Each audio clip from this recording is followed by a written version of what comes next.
Hey y'all, it's Ray here at Parkside Kia. I got a video for y'all comparing the 2021 GT2 Stinger to the brand new refreshed 2022 GT2 Stinger. There's gonna be a couple different things that change in the new one. As you can see, first thing first, our brand new logo, which I am super excited about, compared to our older logo. Still beautiful either way. As you can see on the exterior, pearl white to our ceramic silver here. Brand new black wheels with our former 5-spoke wheels here. Still Brembo brakes, still dual bulb LED headlights. As you can see, still have the chrome on both the mirror caps here. The new one does add a couple features here that we're going to be talking about here shortly, so just stay tuned.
Hey y'all, it's Ray here again. We're in the all-new refreshed 2022 Kia Stinger with a GT2 package.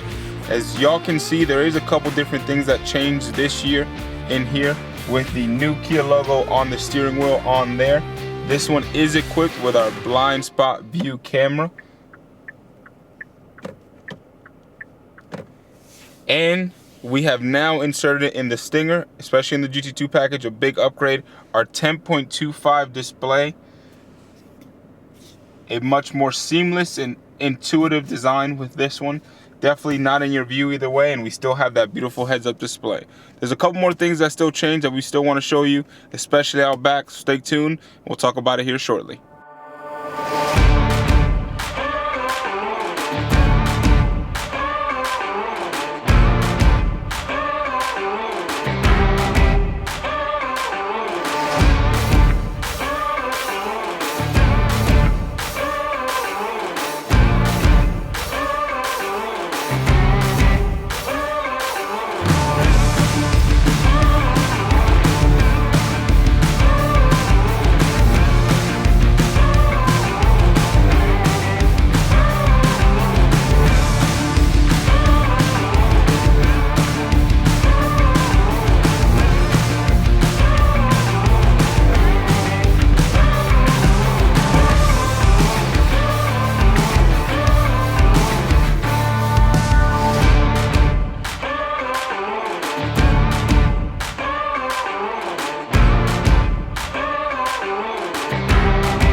right here again. We're now at the back of the 2022 refresh GT2 Stinger.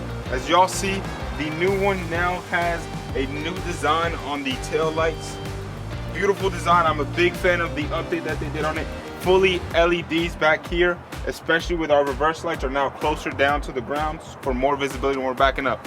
As y'all saw, there's a couple things that has changed this year with the new Stinger. So come in here at Parkside Kia, let me know. You can give me a call at 865-531-4000. I'll be happy to help and get you into a new ride. I'll talk to you soon.